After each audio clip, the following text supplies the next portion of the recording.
David Hallyday sort son autobiographie, Meilleur album, le 23 novembre 2023.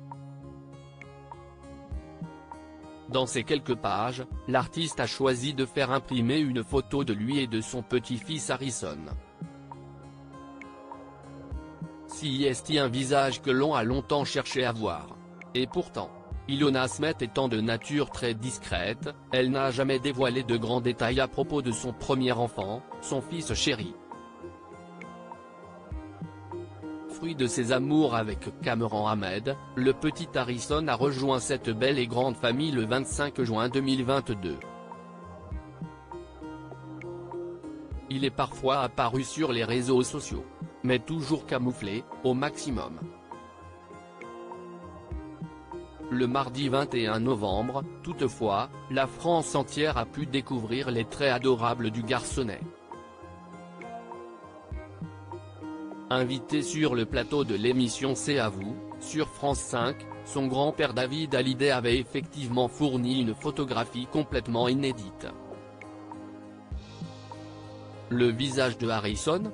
Le voici, le voilà. Sur l'image diffusée dans C'est à vous, on aperçoit effectivement le bambin installé confortablement dans les bras de son grand-père. Et pour cause.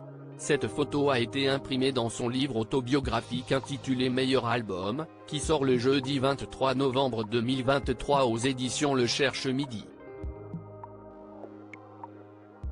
Dans cet ouvrage composé de 288 pages, David Hallyday évoque cette vie hors norme passée au sein du plus grand clan de France. Son parcours, sa famille d'artistes, peut-être même l'épisode houleuse autour de l'héritage de son célèbre père Johnny Hallyday. Réponse en librairie, dans quelques heures. David Hallyday est un jeune grand-père. Son petit-fils, Harrison, a fêté cette année son premier anniversaire et il a, lui, 57 ans. Le chanteur, qui a récemment repris le titre Requiem pour un fou, avait accueilli cette nouvelle avec beaucoup de joie. Bienvenue à ce merveilleux petit Jedi dans ce monde de fous, écrivait-il. Il est tombé du bon côté, il a les meilleurs parents du monde. Je vous aime éternellement. Quand il est devenu grand-père, sa mère, Sylvie Vartan, a également évoqué son choc en même temps que son bonheur. Ça fait bizarre, avouait-elle dans les colonnes du magazine Paris Match. On se dit, comment ? Parce que si est mon bébé quand même et ça restera toujours comme ça. Quand on est parent, les années ne comptent pas.